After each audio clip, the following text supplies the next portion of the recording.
నమస్కారం. తీర్థయాత్ర కార్యక్రమానికి స్వాగతం. హిందూ దేశం పరమపావన రాజ్యం.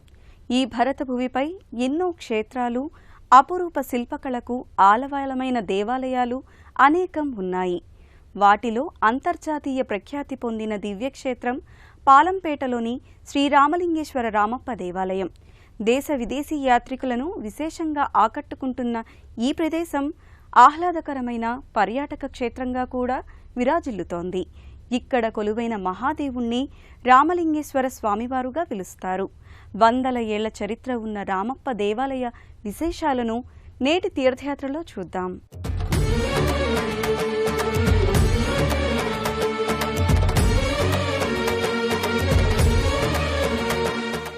వరంగల్ పట్టణానికి సుమారు 70 కిలోమీటర్ల దూరంలో ఉన్న ఈ క్షేత్రంలో సాక్షాత్తు రామలింగేశ్వర స్వామివారు కొలువై ఉన్నారు. దేశంలోనే ముఖ్యమైన చారిత్రక క్షేత్రంగా విరాజిల్లుతోన్న ఈ దివ్యక్షేత్రంలోనే రామప్ప దేవాలయం భక్తులకు దర్శనమిస్తుంది.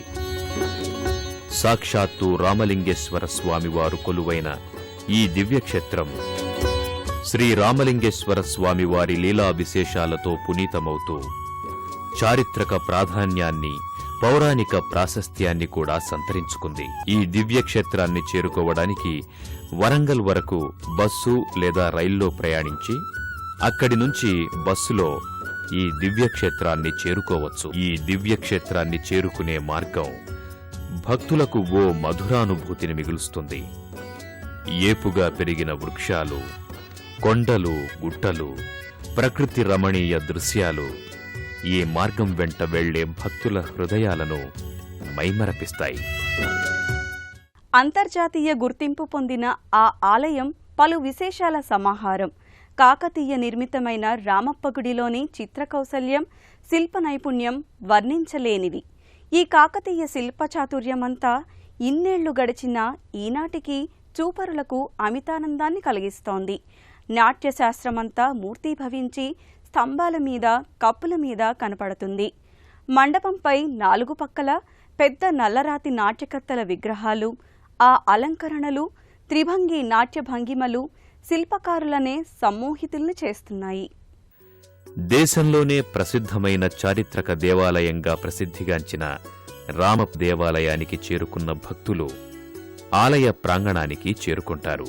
ఆలయ ప్రాంగణంలో ఉన్న దుకాణాలలో స్వామివారికి ప్రీతిపాత్రమైన పూజా ద్రవ్యాలను సేకరించుకుని అనంతరం ప్రధానాలయ ప్రాంగణానికి చేరుకుంటారు.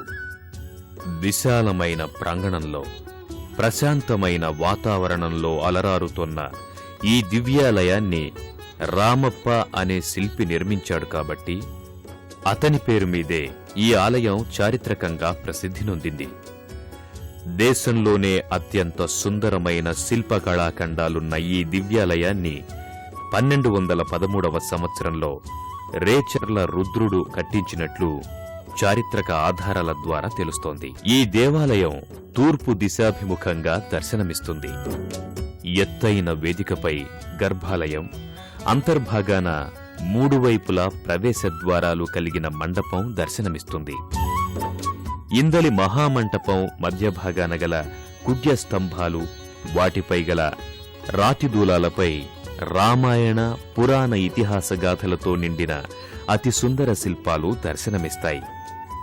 ఈ మహామండపం వెలుపలి అంచున పైకప్పు కింది భాగాన అమర్చబడిన నల్లటి నునుపురాతి పలకలపై వివిధ భంగిమలలో సర్వాంగ సుందరంగా చెక్కబడిన మదనిక, నాగిణుల శిల్పాలు కాకతీయ శిల్పకళకు చక్కని తార్కాణాలుగా దర్శనమిస్తాయి. ఈ ఆలయ ప్రాకారాలు, గోడలపై మనోహరమైన శిల్పరాజాలెన్నో భక్తులను మైమరపిస్తాయి. అలాగే ఆలయం లోపలి భాగంలో దాదాపుగా శిథిలమైన మండపాలు భక్తులకు దర్శనమిచ్చి అలనాటి శిల్పకళా సంపదను తేటతెల్లం చేస్తాయి. ఇదే ఆలయ ప్రాంగణంలో ఉన్న నంది మండపానికి చేరుకుంటారు. ఈ నంది మండపంలో కొలువైన నందీశ్వరుడు భక్తుల మదిలో భక్తిభావాన్ని పెంచుతాడు. అందంగా, హృద్యంగా, భారీ సైజులో ఉన్న ఈ నందీశ్వరుని శిలారూపం భక్తులను అబ్బురపరుస్తుంది. స్వామివారి ఎదురుగా తానెప్పుడూ ఉంటానన్నట్టుగా ఇక్కడ నందీశ్వరుడు దర్శనమిస్తాడు. ఇసుక పునాదులు, తేలే ఇటుకలు, నల్లరాతిపై సొగసైన మదనికలు, సూదిబెజ్జం సందుతో అతిసూక్ష్మ శిల్పాలు, విభిన్న రూపాలలో వందలాది ఏనుగుల బొమ్మలు, అదరహో అనిపించే శిల్పకళా వైభవం ఇప్పటికీ అబ్బురపరిచే అప్పటి ఇంజనీరింగ్ టెక్నాలజీ విశ్వవిఖ్యాతమైంది. అంతర్జాతీయ వారసత్వ కట్టడంగా యునెస్కో గుర్తింపు లభించింది. తెలుగు రాష్ట్రాల్లో ఇటువంటి గుర్తింపు లభించిన తొలి కట్టడం రామప్ప టెంపుల్. భక్తులు అనంతరం ప్రధానాలయ ప్రాంగణానికి చేరుకుంటారు. ప్రధానాలయమంతా మనోహరమైన శిల్పరాజాలతో అందంగా, ఆహ్లాదకరంగా దర్శనమిస్తుంది. ఈ ఆలయ కుడ్యాలు, ప్రాకారాలపై నల్లని రాతి పలకలపై అమర్చిన శిల్పాలు కాకతీయుల శిల్పకళా వైభవాన్ని, వారికి శిల్పకళ పట్ల ఉన్న అభిరుచిని అవగతం చేస్తాయి. వాటిని దర్శించుకున్న భక్తులు అనంతరం గర్భాలయ ప్రాంగణంలోకి ప్రవేశిస్తారు. కాకతీయుల కాలంలో క్రీస్తుశకం 1213లో నిర్మించిన రామప్ప దేవాలయానికి ప్రపంచ వారసత్వ హోదా లభించడం ఈ ఆలయ నిర్మాణానికి దక్కిన గొప్ప గౌరవం.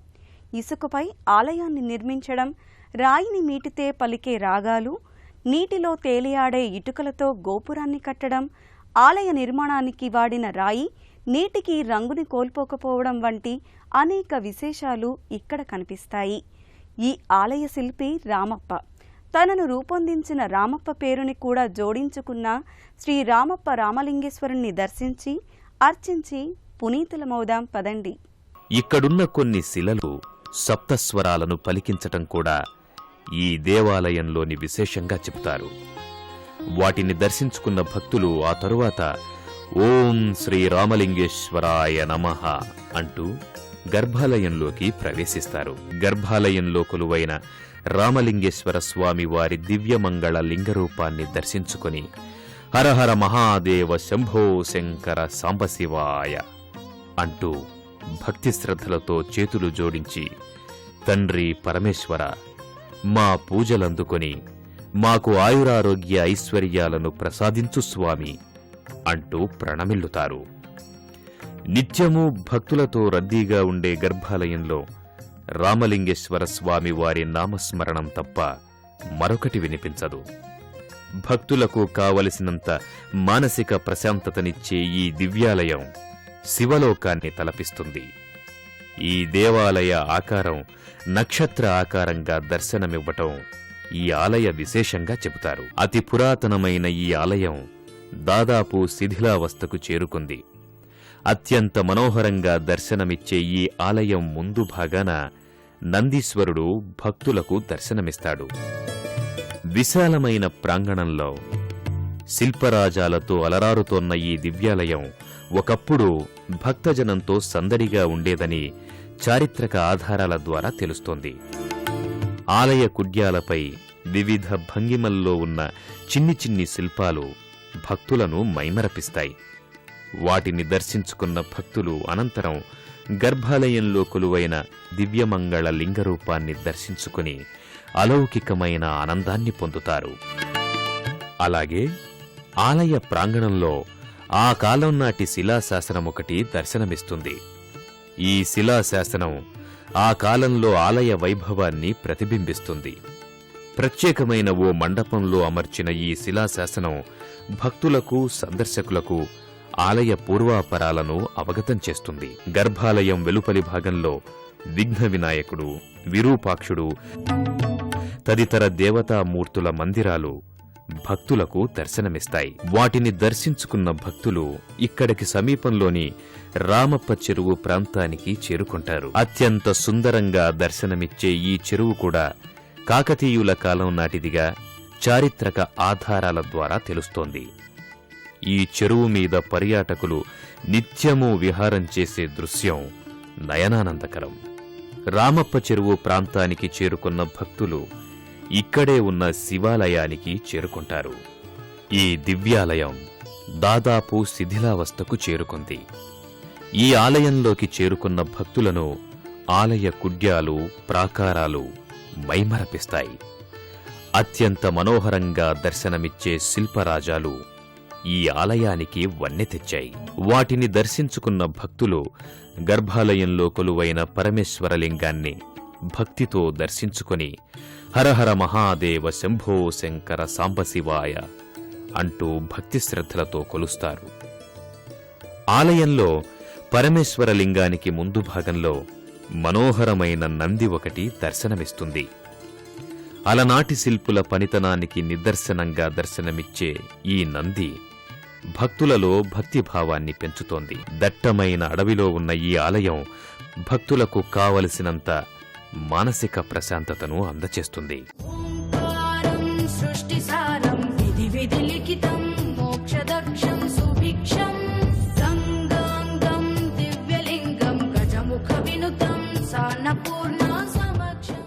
శ్రీ రామలింగేశ్వర స్వామిని దర్శించుకున్నవారు ఇదే ప్రాంగణంలో ఉన్న వినాయకుణ్ణి, నందీశ్వరుణ్ణి కూడా దర్శించుకుంటారు.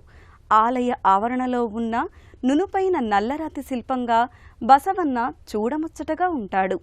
ఈ పాలంపేట క్షేత్రంలో పరమశివుడు రామలింగేశ్వరుడుగా, రామప్ప రామలింగేశ్వరుడుగా ప్రతిష్ఠితమయ్యాడు. ఆ శివయ్య ఆశీస్సులు, కరుణా కటాక్షాలు మనందరికీ దక్కాలని కోరుకుందాం.